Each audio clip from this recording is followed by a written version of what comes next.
Hey everyone, welcome back to the channel. Thanks for tuning in for another episode.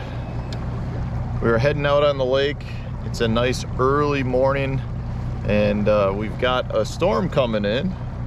It's flat calm out right now. It's beautiful. So I think we're gonna throw around topwater, and I'm excited to try this guy. This is the new Berkley Screamin Choppo. So it's got some different rivets on it that make it give off a high-pitched sound. So we're gonna get out and try it.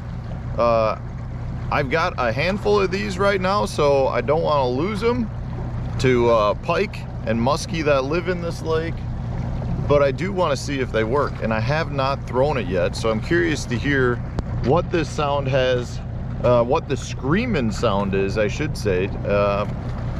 So you guys get to see what it's like with me for the first time. Hopefully we can generate some bites, because it's going to be hard to beat the original Choppo. I think this is just supposed to be kind of an extension on that line. I don't necessarily think it's supposed to replace the Choppo. I think it's just supposed to give you a different option. Man, it is calm out this morning. Let's go fishing. Let's go catch some. So this is the Screamin Choppo 95. Let's see what it looks like and what it sounds like. So it says on the back that it's driven by a metal tail rivet, which you can see right here. Driven by a concentric rivet and sound resonance chamber. So it's a little bit different construction than the original Choppo, which doesn't have any extra rivet there. It also has a little tail fin, which is supposed to help it run a little bit more straight.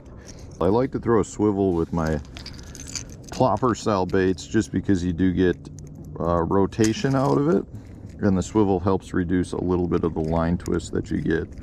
So we just put on just a little ball bearing swivel to help with any sort of line twist that you can get.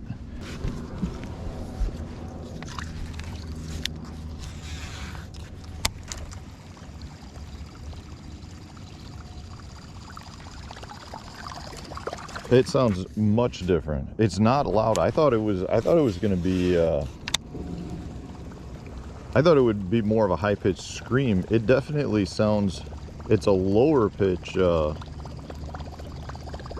would I call that? You can definitely hear the rivet rolling on it. I don't know if you can hear that, but you can definitely hear the metal on metal. So it's a unique sound. So I've been fishing it for about 10 minutes now. I had one scrangy looking pike followed up, but I keep racking my brain trying to figure out what the sound reminds me of, and I finally figured it out. It reminds me of a cicada hatch. Like, you get this so like if you have cicadas, like if there's a cicada hatch going, it's that kind of that high pitch I don't know how to describe it, but that's what it reminds me of, because the bait as it rotates and moves and the speed variances, you get like, it's not a consistent single tone. You get this pitch change, and it almost sounds, I don't know, it just doesn't feel like I'm throwing a Choppo. I'm so used to throwing Choppos that the sound is actually significantly different than what I am used to, and it's just taking a little bit of getting used to, because it is that different sounding. That was crazy. But it's like this, if it's weird, because it is definitely playing with my ears a little bit, where it's like I feel like there's a cicada hatch going on, and then I stop the bait and I'm like, no, that's the bait.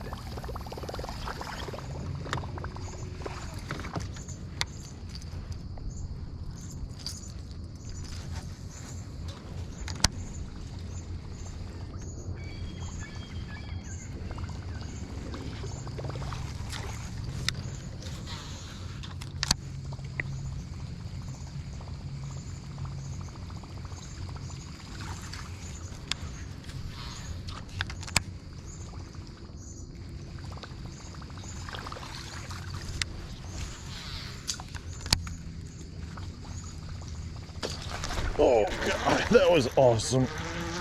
That was awesome. Nice one too. Chunk.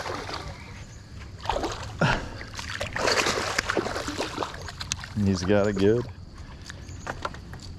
Double hooks. That's a good one. Chunky. Boy, I hope that was on camera. That was right on the edge. He came right off that tree. That did not take long. Right there, you can see it. It's pretty cool because right now I'm fishing. There's a bunch of, not that it's cool, but a bunch of LJ that's floated up. And it's almost like frog fishing in duckweed. I can see my tracks. You can see my tracks. You can see the blow up. So from a casting perspective, I like it. I don't know that it helps with the topwater bite. Generally, I don't feel like it's, you know, big interference. In this case, as long as it doesn't screw up your bait, in this case, it's not changing anything on the bait, I don't think it hurts me at all. It's just kind of cool that I can see my tracks. Man, that fish hit that hard. Oh God. Oh, I didn't even see it. I turned my head.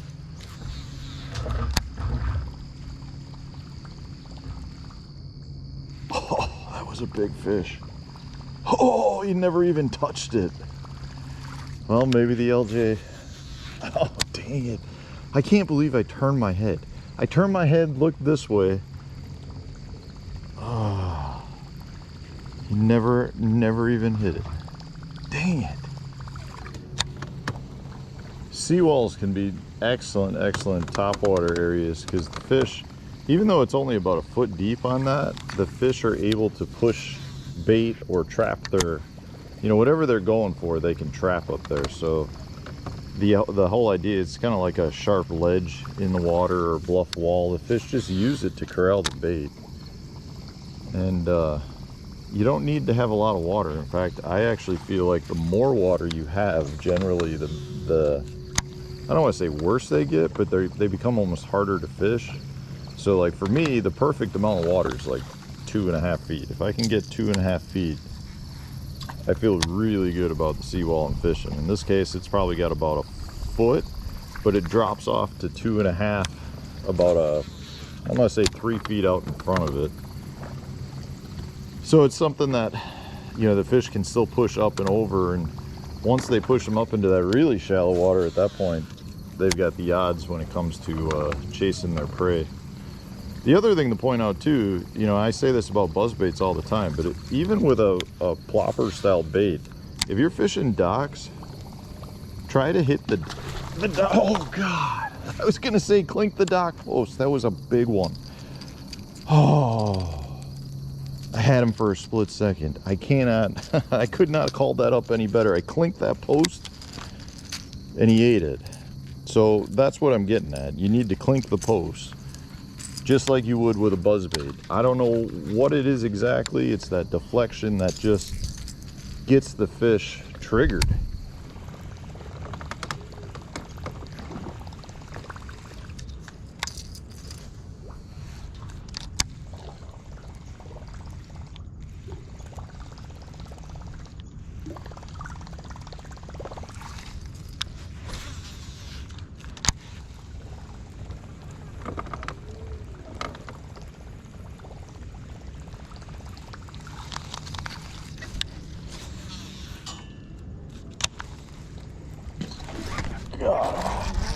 That's a nice one, I think. Don't go in that dock.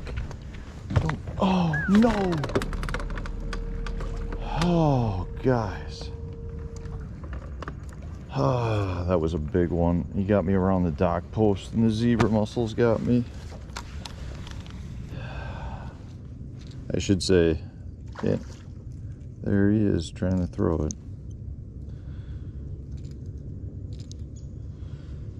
So let's try this bone. I actually think that this color might even be better based on the little bit of LJ that we've got. You can see all the zebra mussels on that piece of wood that somebody put on their dock. It's just the dock posts are just surrounded in them. Not much you can do when that happens.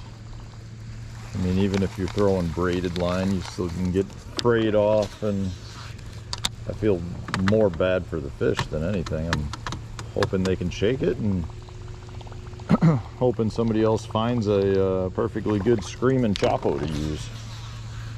That's the ideal situation. One thing I want to point out too at the Choppos, they actually staggered the sizes. So there are multiple sizes. This is actually the Screamin 95 Choppo. That's the one that I've been throwing this morning. So that falls in between the standard Choppo sizes. And they did that with all the Screamin, so they kind of stagger in between the other Choppos, so it gives you even more size options if that's what you're looking for.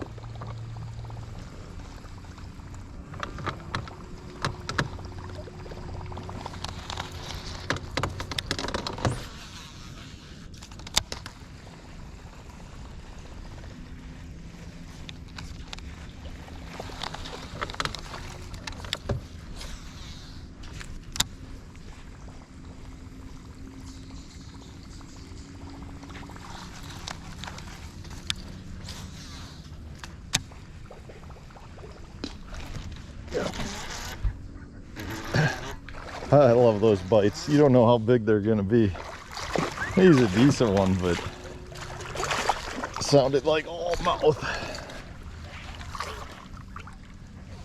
Get up in here.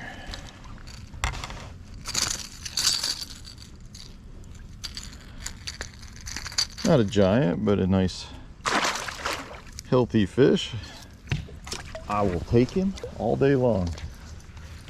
It's like when you throw under a pontoon or something, you just hear you don't know how big it's going to be.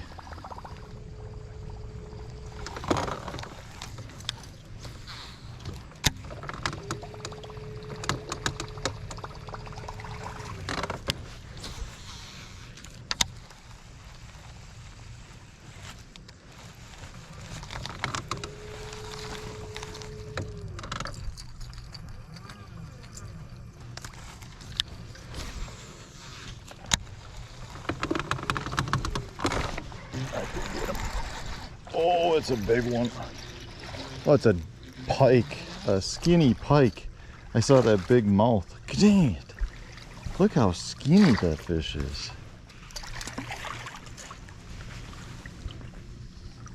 Ugh, that's gross. I mean, that fish is 32 inches long. It's like the one I saw this morning.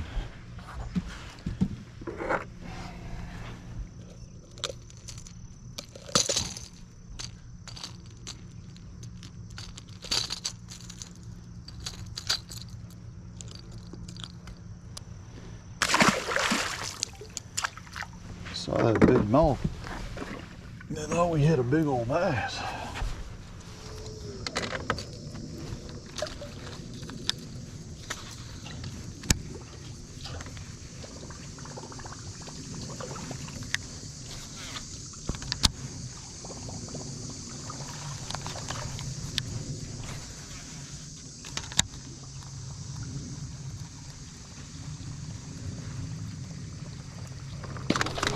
Oh my God. Are you kidding me?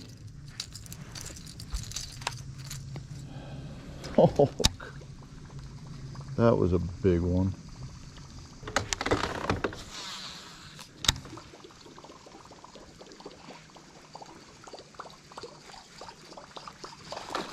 Oh my God. Are you kidding me? I pulled it. So I finally figured out what I think this sounds like. It honestly sounds like a buzzbait that you've got running and tuned perfectly. Like, just, you know, when they squeak. There's been several times where I've looked at it and been like, oh, it's a Choppo, it's not a buzzbait. Because if you closed your eyes and looked, you'd think it was a buzzbait. Like, that's how it sounds to me. If you have one tuned perfectly so it's just chirping away, that's what it sounds like to me. And, you know, I guess, so for me, you know, some of the things I've been thinking about while I've been fishing with it is when would I throw this over the regular Choppo? And I don't know necessarily that I've got a perfect, you know, there's a right or wrong answer. I honestly think this is one of those things you let the fish tell you what they want. You know, I do think there's a reason, you know, like in this instance, I'm fishing this heavy LJ bloom, and I think that the extra sound probably can help the fish locate it.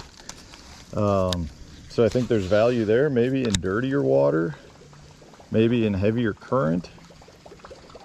But at the same time, there's times I think the fish don't necessarily want extra sound. So I personally, I love the idea, the option of having one that chirps away and one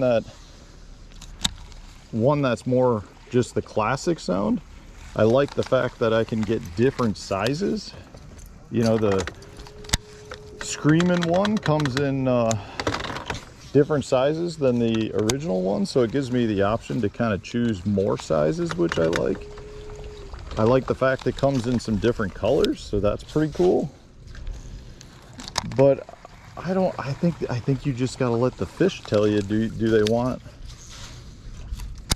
the chirping noise, or do they want the normal plopping sound? And I don't know. I really like it, man. I've had a couple of really big blowups today that I pulled away like I was going to reel in on my next cast and make my next cast, and they hit it as I started pulling it away. So I mean, I feel like I should have had some really nice fish today. But that's topwater fishing, and when you throw in the fact that there's a heavy LJ bloom, in this case there's probably about that much of it, so I know my bait's above it, so they're really going on just sound, which it's not uncommon to have a lot of fish miss when you're fishing this stuff. But we get a lot of this up here this time of year, and unfortunately that's what happens. But yeah, I feel like Berkeley should have called it the Screamin Choppo, because that's what it sounds like, a squeaking buzzbait to me. Well, everyone, I just looked at the weather because I thought I heard a little rumble, and it does look like the little bit of rain we have is actually blown up into a bigger cell. And then I turned around and looked over here up in the sky, and there is very clearly a circular, I don't know exactly what it is. You can see it's raining over here, but I think we're gonna have to call it quits. I think I've got maybe enough time to get back to the ramp where I'm not gonna get soaked to begin with, and I'm not a big fan of seeing that cloud formation. So we're gonna head back. I think you guys have been gotten a good idea as to what this Screamin Choppo does. We've been out for just a little bit of time, and we've had a lot of really good action. And you know, I'm not necessarily saying it's better or worse, because I love the regular Choppo, but I definitely think there's a time and a place for this. So check it out. I'll put links in the video description for you. And it's going to be out end October. I assume when this video comes out, it'll be out by then. But it'll be interesting to see if the Screamin Choppo replaces the Choppo. Anyways, thanks for watching. I appreciate all the support. Stay tuned. New video coming out tomorrow.